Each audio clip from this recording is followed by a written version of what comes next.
Sorry.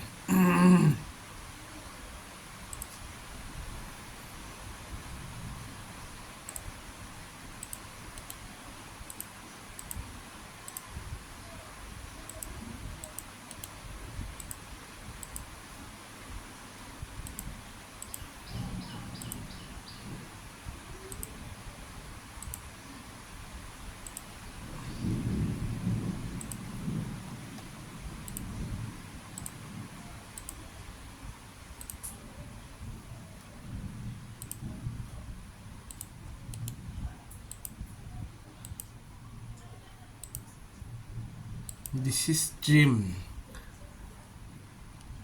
মই এনেকৈ মানে ট্ৰিম কৰি আছোঁ, মানে এক্সটেণ্ড হোৱা যিখিনি আমাৰ অলাগতিয়াল মানে লাইনবিলাক ৰৈ আছে সেইবিলাকক আমি ট্ৰিম কৰি কাটি দিলোঁ।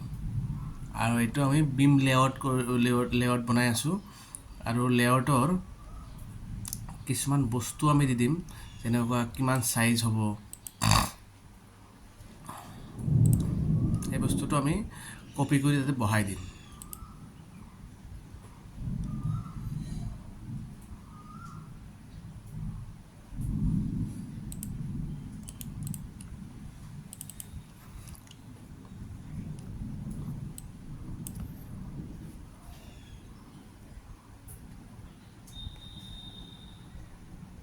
$4,000 হৈ গ'ল।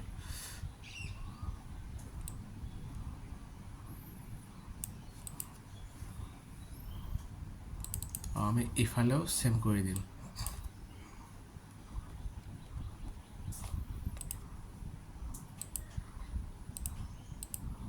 আৰু এইটো অলপ ওচৰ চপাই দিম।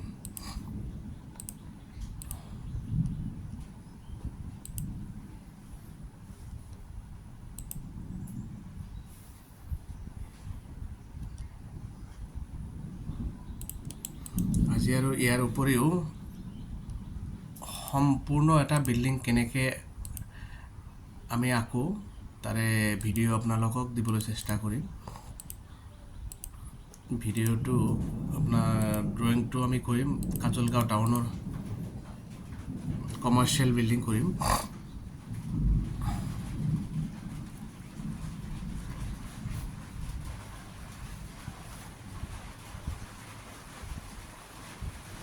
আমি বিমৰ লেআউটখিনি দিলোঁ, এনেকৈ মানে চাইজটো দিলোঁ, আপোনাৰ লেআউটটো বনাই দিলোঁ। আৰু এইটো একচুৱেলি চেণ্টাৰ লাইন কৰি দিম আমি, এইটো চেণ্টাৰ লাইনহে থাকিব লাগে, ডটেড লাইন যাক কয়।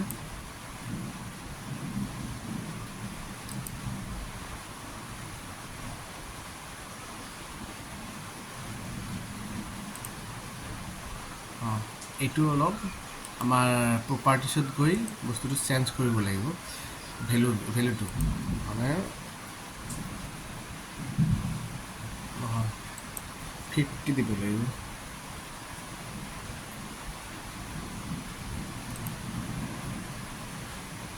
আমি এবাৰ নহয়, দুবাৰ নহয়, তিনিবাৰ ট্ৰাই কৰি বস্তুটো চাব লাগিব যে দেখাত বস্তুটো আহিছেনে নাই, ভিজিবল হয়নে নাই।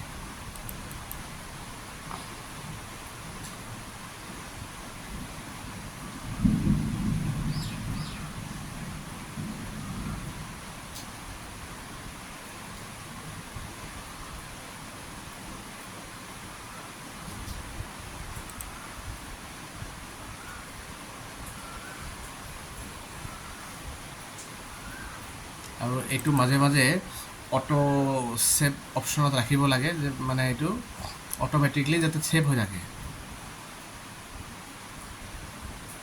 Auto save.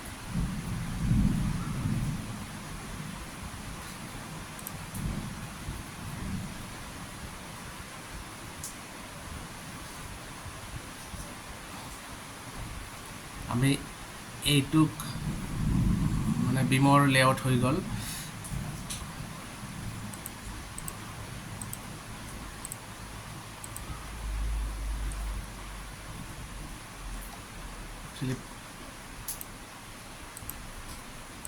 এইটোক আমি মানে ওপৰৰ যিবিলাক ফ্ল'ৰ আছে তাৰ কাৰণে অলপ বেলেগকৈ এটা কি দিম, এইটো হ'ল প্লিন বিমৰ কাৰণে আমি ড্ৰ' কৰিলোঁ।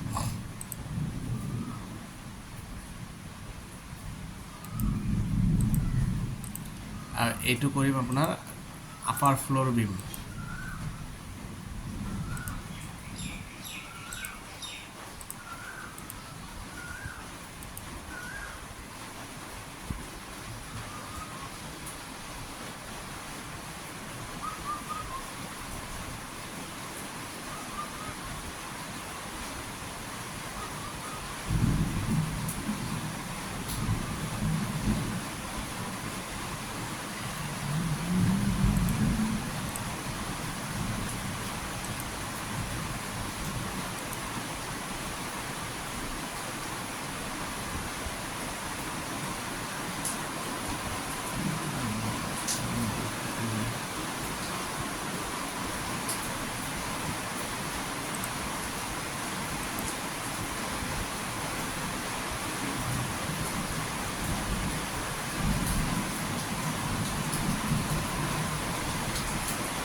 এইখিনি হ'ল এক্সটেনশ্যন অফ স্লেব, মানে কিমান দূৰলৈকে স্লেবটো এক্সটেনশ্যন আমি কৰোঁ। এইটো বিমতো দেখাব লাগিব আৰু আপোনালোকৰ কি কয় স্লেবতো চেম প্ৰয়োজন হয়।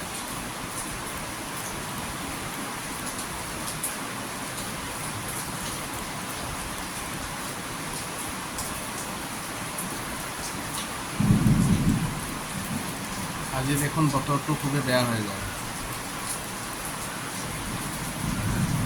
কোনো অসুবিধা নাই।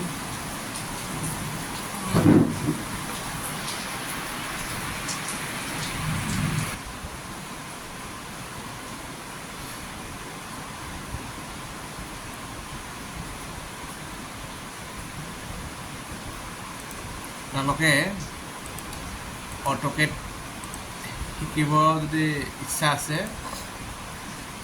তেনেহ'লে আমাৰ ভিডিঅ'ৰ লগত লাগি থাকক। আপোনালোকে প্ৰেক্টিকেল ভিডিঅ' চাই চাই অটোকেড কেনেকৈ ড্ৰয়িং কৰিব পৰা যায় এইটো আপোনালোকে জানিব পাৰিব। আমি এতিয়া এইটো বহাই দিম আপোনাৰ স্লেব লেআউট কেনেকৈ কৰে, স্লেব লেআউটটো বহাম।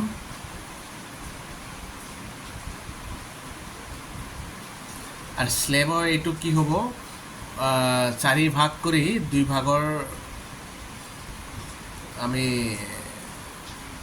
দুইফালে দিম আৰু মাজত আমি এল টাইপ ৰাখিম, এইটো 2 ভাগ। মানে এইটো আছিলে 5700 mm, 5700 ডিভাইডেড বাই 4, মানে একফালে 1425, কিন্তু আমি ৰাউণ্ড ফিগাৰ কৰি দিম 1500।